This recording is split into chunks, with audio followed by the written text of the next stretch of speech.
Reading reading reading.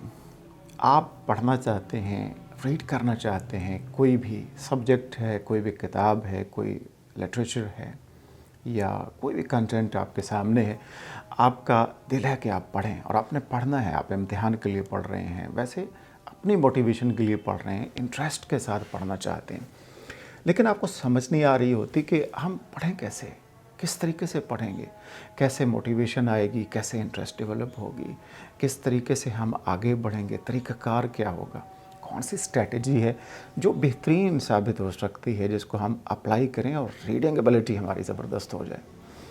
मैं doctor Shahid Raza, assistant professor, university of education Lahore. आप मैं बताने वाला हूँ आज की इस वीडियो में 3 ऐसी स्ट्रैटेजीज़ और टेक्निक्स जो आपकी रीडिंग एबिलिटी को ज़बरदस्त तो करेगी ही करेगी, लेकिन इसके साथ साथ बहुत ज़्यादा बेनिफिट देने वाली है आपको।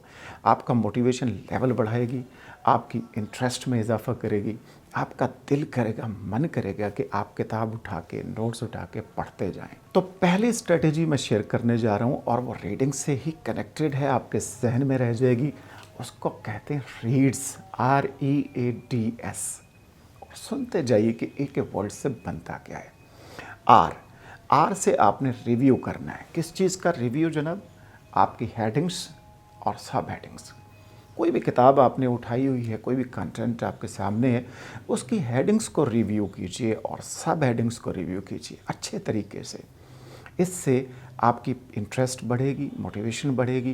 पहले जो अहम अहम चीज़ें हैं वो आपके माइंड में आना शुरू हो जाएंगी। इसके बाद क्या करना है आपने? अगला वर्ड है रीड्स में आर के बाद ई मीन्स आपने एग्जामिन करना है किस चीज़ को? जो बोल्ड वर्ड्स हैं, जो बोल्ड फेस वर्ड्स हैं, जो भी आपके पास सामने कंटेंट है, जो भी मवाद है, उसके जो बोल्ड वर्ड्स हैं उसके ऊपर फोकस करना है, एग्जामिन करना है। उसको अलग से लिख भी सकते हैं, अपने जहन में बिठा भी सकते हैं। तीसरी चीज़ क्या है? तीसरा वर्ड है रीड्स में RE के बाद ए मीन्स आस्क। अब आपने आस्क मीन्स सवाल उठाना है, अपने आप को सवाल करना है, उसका जवाब लेना है खुद से। और सवाल क्या है जनाब? What do I expect to learn, यानी मैं क्या सीखना चाहता हूँ, मुझे क्या सीखना है। ये जो कंटेंट है, ये जो मटेरियल है, ये जो किताब है, इसमें से मैंने क्या सीखना है, इसके बारे में सवाल उठाइए और फिर उसके मुताबिक उसमें से तलाश करना शुरू कीजिए, ढूंढिए, सर्च कीजिए। अगला वर्ड रीड्स में REA के बाद आता है D। जब पहले आप कर चुके होंगे रिव्यू, एग्जामिन और सवाल भी उठा चुके होंगे, तो फिर आपने क्या करना है? D for do it. Start कर दीजिए, स्टार्ट रीडिंग। अब आपने पढ़ना शुरू कर देना है, पढ़ते जाइए। और आखिरी जो वर्ड है इसमें रीड स्ट्रेटजी में, और वो है एस भी बड़ा ज़रूरी है।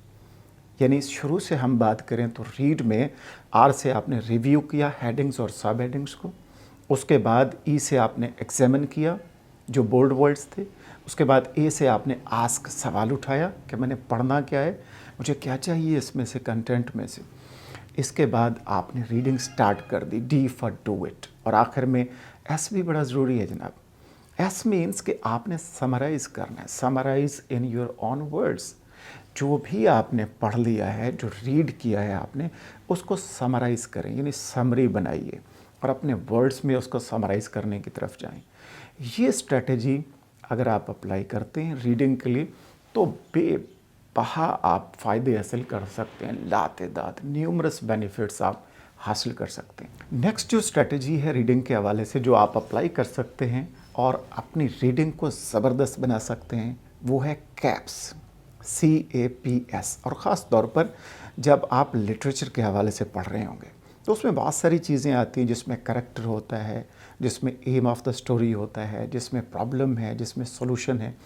इसके हवाले से अगर आप पढ़ रहे हैं तो ये स्ट्रेटजी, कैप्स स्ट्रेटजी, आपको बहुत ज़्यादा फ़ायदा पहुंचा सकती है। ये क्या है जनाब कैप्स? इसको हम देख लेते हैं।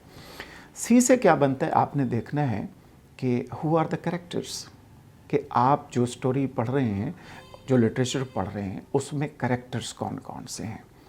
C for characters, who are the characters. इसको जहन में बिठाना है आपने। आपको आपकी मेमोरी में नक्श हो जाएंगे अगर आप जहन में कैरेक्टर बिठा लेंगे तो। दूसरी चीज़ है ए। तो ए से बनता है जी एम। आपकी स्टोरी का एम क्या है, what is the aim of your story, जो आप पढ़ रहे हैं एम क्या है। एम भी जहन में रखना ज़रूरी है। रीडिंग बड़ी अच्छी हो जाएगी आपकी, आपका इंटरेस्ट लेवल बढ़ जाएगा, मोटिवेशन बड़ी ज़बरदस्त हो सकती है आपकी अगर इन चीज़ों को आप फॉलो करते हैं। तो कैप्स में सी ए के बाद आता है पी। तो पी भी बड़ा ज़रूरी है जनाब। Problem, P for problem. आपने ये देखना है कि व्हाट प्रॉब्लम हैपन्स, कि मसला कहाँ पे है, प्रॉब्लम कहाँ पे, उसको फाइंड आउट करने की तरफ जाना है, सर्च करना है उस स्टोरी में से कि प्रॉब्लम क्या है जिसके ऊपर ये स्टोरी जो है वो बनाई गई है या लिखी गई है। और आखिर में एस है। तो एस से बनता है जी सॉल्यूशन, यानी प्रॉब्लम जो था उसकी सॉल्यूशन दी गई है उस स्टोरी में, उस लिटरेचर में जो आप पढ़ रहे हैं, रिव्यू कर रहे हैं, तो उसको भी आप देखने की तरफ जाएंगे। तो कैप स्ट्रेटजी ख़ास तौर पर स्टोरीज़ में और जो लिटरेचर है उसके हवाले से आपको बहुत बेनिफिट दे सकती है अगर इस तरीके से आप पढ़ते हैं और रीडिंग को इस तरीके से आगे बढ़ाते हैं। तो थर्ड स्ट्रेटजी है जी KWL। और इसमें ख़ास बात यह है कि 2 चीज़ें रीडिंग से पहले आपने जहन में रखनी है और 1 रीडिंग करने के बाद में, जिससे आपकी मोटिवेशन बढ़ जाएगी, आपकी इंटरेस्ट डेवलप होगी, आप बेहतरीन अंदाज से आगे बढ़ पाएंगे।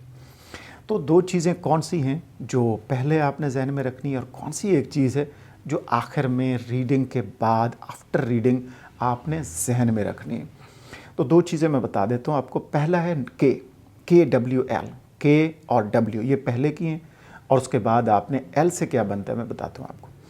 के से मुराद यानी आपने ये देखना है कि जो भी कंटेंट आप पढ़ रहे हैं, जो भी चैप्टर है, टॉपिक है, सब्जेक्ट है, किताब है, कुछ भी है जिसको आप पढ़ने जा रहे हैं या पढ़ने का इरादा रखते हैं, उसके बारे में उससे कनेक्टेड रेलेवेंट प्रायर नॉलेज कितना है।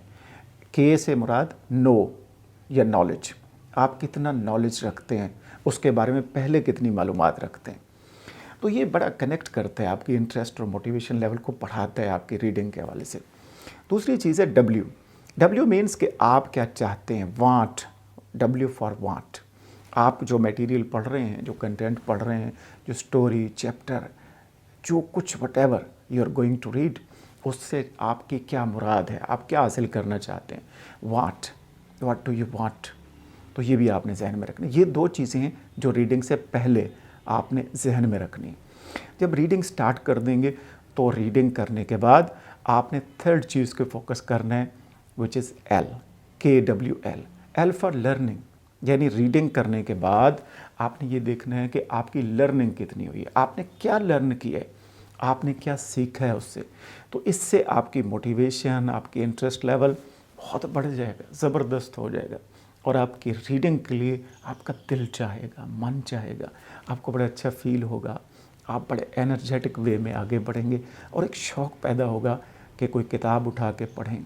जो बच्चे अक्सर इम्तिहान देते हैं तो किस तरीके से आपने इम्तिहान में दिलचस्पी पैदा करनी है कि आपकी रीडिंग अच्छी हो जाए। तो 3 स्ट्रेटजीज़ मैंने आपको आज की इस वीडियो में बताई जो आप अप्लाई करके अपनी रीडिंग एबिलिटी और हैबिट को बेहतरीन से बेहतरीन कर सकते हैं।